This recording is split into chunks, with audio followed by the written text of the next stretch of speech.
everyone, I wish you all are good and well. Today we will study chapter 6 in civics, which is understanding media. बच्चों, media क्या है? इसके पहले भी हम लोग कम्युनिकेशन चैप्टर पढ़ चुके हैं क्लास 4 में, क्लास 5 में, तो 6 में भी इसका कुछ हम लोग पार्ट पढ़ चुके हैं।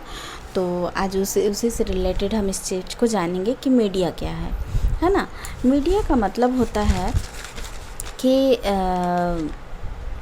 एक ऐसा इंफॉर्मेशन का ज़रिया जो हमको वर्ल्ड अराउंड सब कुछ को बताता है ना।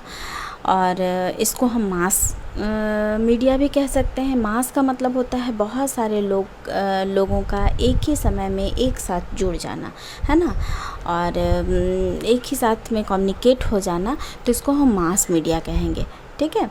और कम्युनिकेट का मतलब जुड़ जाना, तो इसको हम लोग मास कम्युनिकेट मीडिया भी कह सकते हैं। तो हम लोग आज इसके जिस टॉपिक को देखेंगे वो है मीडिया एंड टेक्नोलॉजी। तो मीडिया का मीन्स हम लोग समझ रहे थे कि जिसमें विच न्यूज़पेपर और मैगज़ीन, है ना, टीवी इंटरनेट वगैरह, ये सारे चीज़ जो आते हैं, रेडियो, है ना, ये सारे जो भी चीज़ आते हैं ये सारे मीडिया के अंतर्गत ही आते हैं। तो इसमें हम लोग सबसे पहला जो टॉपिक है उसको पढ़ेंगे, मीडिया एंड टेक्नोलॉजी। तो मीडिया के टेक्नोलॉजी को कैसे इम्प्रूव किया गया, टीवी, न्यूज़पेपर, इसमें ये अपनी बातों को लाखों लोगों तक अपनी बातों को एक साथ ही पहुंचा देते हैं। जैसे न्यूज़पेपर, मैगज़ीन, ये सब प्रिंट मीडिया के रूप में आते हैं।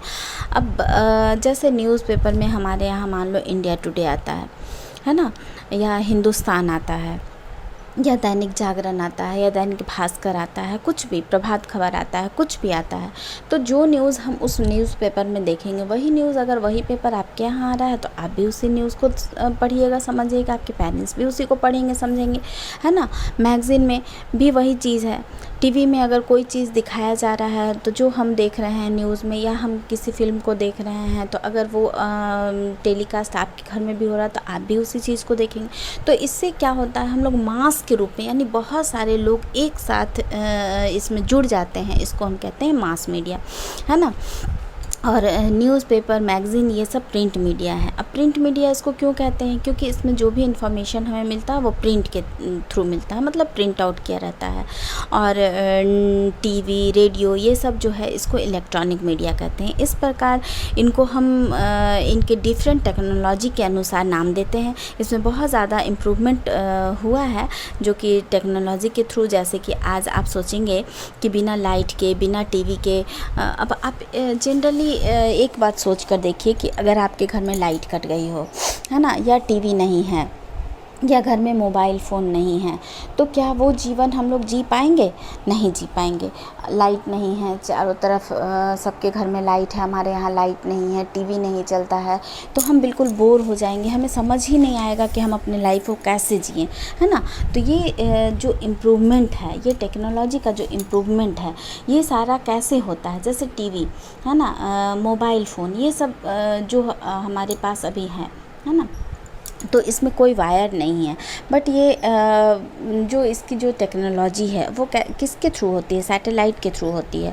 और सैटेलाइट जो है डिफरेंट टाइप्स के केबल के थ्रू हमारे पास आती है। जैसे कि टीवी में हमें जैसे कि टीवी हमको बहुत पास ला दिया है, पूरी दुनिया को समेट कर हमारे सामने ला दिया है। जैसे हम टीवी में बैठकर न्यूज़ देखते हैं तो हम अमेरिका के न्यूज़ को भी देख सकते हैं, हम चाइना की न्यूज़ को भी देख सकते हैं। तभी तो हम लोगों ने जान पाया कि चाइना ने हमारे साथ इतना बड़ा धोखा किया और कोरोना जैसे वायरस को हमारे यहाँ भेज दिया। तो इस तरह से ये जो मीडिया है ये वर्ल्ड को बहुत ज़्यादा स्ट्रिंग कर दिया, एकदम समेट दिया है, और हम घर बैठे बहुत सारी चीज़ों को अपने आसपास में देख पाते हैं, समझ पाते हैं। उसके बाद हम लोग देखेंगे मनी। नेक्स्ट हमारा जो टॉपिक आएगा वो है मनी एंड मीडिया। तो इसके पहले आप यहाँ पर एक टाइपराइटर को देख रहे हो जिसमें कि टाइप किया जाता था, मशीन के थ्रू प्रिंट किया जाता था, है ना। और अब हमारा जो नेक्स्ट टॉपिक है वो है मनी एंड मीडिया। तो मनी एंड मीडिया क्या होता है?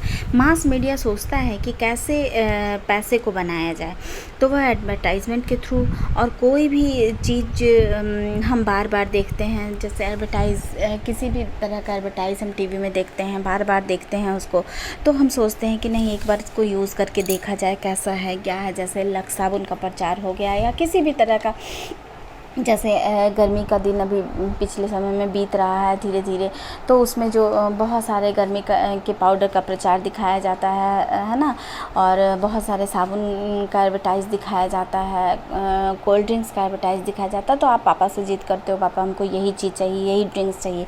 तो ये एडवर्टाइजमेंट जो होती है ना, ये जो मीडिया है ना, इसके कमाई का एक साधन है, जिस एडवर्टाइज़ को देखकर हम अट्रैक्ट होते हैं और उसको ख़रीद लेते हैं, और उसी से उसको प्रॉफिट भी होता है। टीवी पर किसी भी तरह के एडवर्टाइज के लिए लगभग 10,000 से 1 लाख तक का कॉस्ट पे करना पड़ता है, और शायद आज के डेट में तो ये और भी ज़्यादा हो जाता होगा, है ना। उसके बाद हमारा नेक्स्ट टॉपिक आता है मीडिया एंड डेमोक्रेसी। तो डेमोक्रेसी बच्चों आप जानते ही हो, डेमोक्रेसी क्या है। हमारा जो भारत है वो डेमोक्रेटिक गवर्नमेंट है। तो ये जो डेमोक्रेसी है ना, ये देश दुनिया में क्या हो रहा है, इसे हम एक दूसरे देश के बारे में कंपेयर करते हैं, और सारे सिटीज़न इसको देख रहे होते हैं और अपने गवर्नमेंट के वर्क को देखते हैं और दूसरे से तुलना करते हैं। डेमोक्रेसी में मीडिया काफ़ी ज़्यादा अपना रोल प्रोवाइड करती है।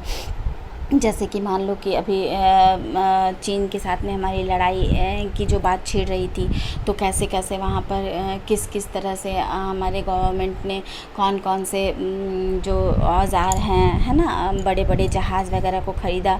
तो ये सब चीज़ मीडिया हमें प्रोवाइड करती है। कोरोना वायरस से लड़ने के लिए गवर्नमेंट ने कितनी तकलीफ़ को झेली, और पूरे अपने देश को कैसे सुरक्षित बचा रहा है, कैसे कैसे सब कुछ मतलब कर रहा है, वैक्सीनेशन की तैयारी कर रहा है, जिससे हम इस ख़तरनाक लड़ाई को जीत सकें, है ना, बीमारी को जीत सकें। तो इस तरह से मीडिया इस सब में अपना एक ख़ास रोल प्ले करती है, और हम इसके थ्रू गवर्नमेंट के वर्क को भी देख पाते हैं।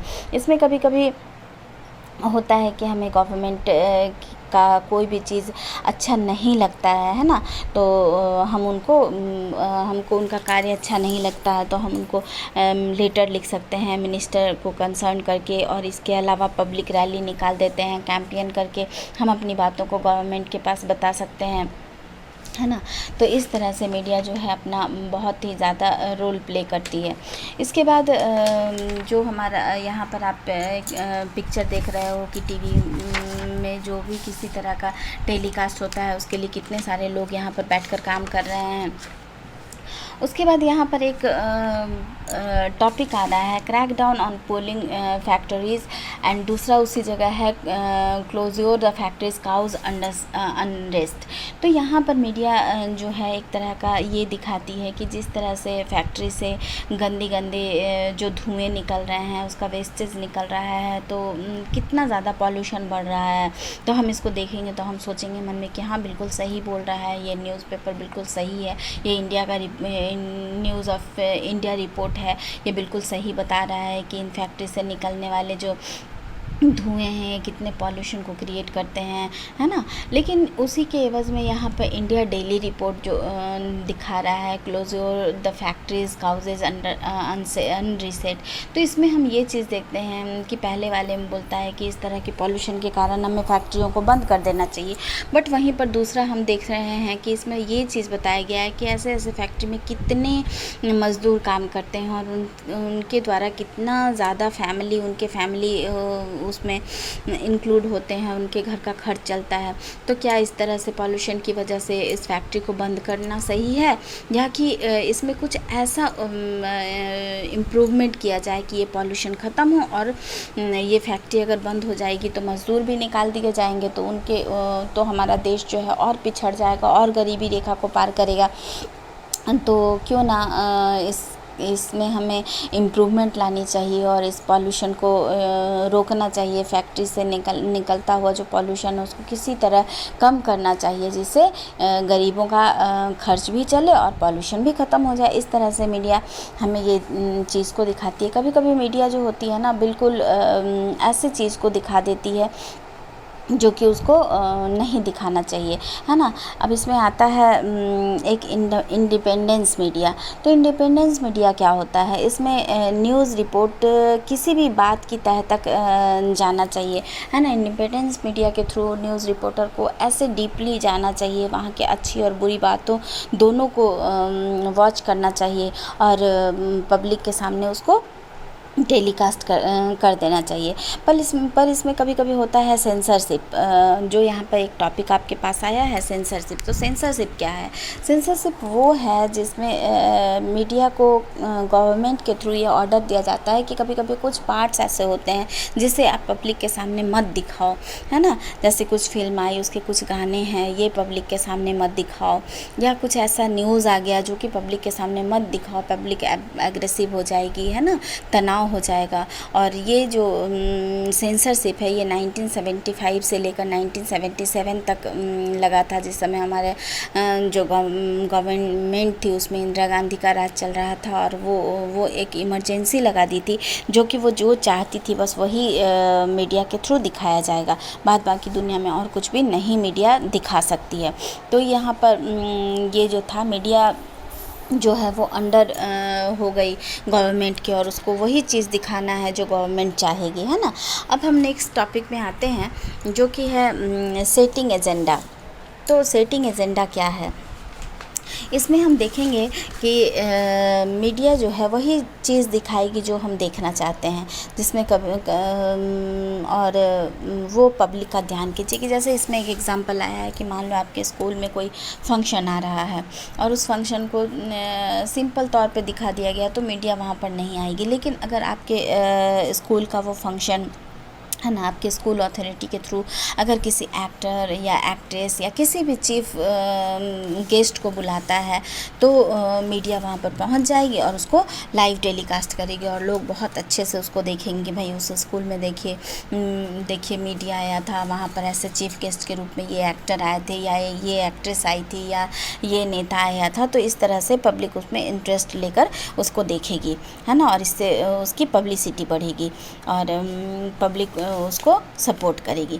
तो इस तरह से मीडिया अपना वर्क करती है। कभी कभी वो मीडिया किसी के अंडर में हो जाती है, जैसे बड़े बड़े बिजनेसमैन के बहुत सारे ऐसे कुछ बातें होती है जिसको पब्लिक के पास मीडिया नहीं ला सकती है। बट हमें एकदम ये होना चाहिए, हमें बिल्कुल कॉन्शियस होना चाहिए कि हर कुछ जो दिखाता है वही चीज़ नहीं होता है, उसके पीछे भी बहुत सारी बातें होती हैं। तो इस तरह से हमको मीडिया से ही रिलेटेड नहीं होना चाहिए। न्यूज़ है, टीवी है, पेपर है, इस चीज़ को तो हमें टाइम टू टाइम पढ़ते ही रहना चाहिए।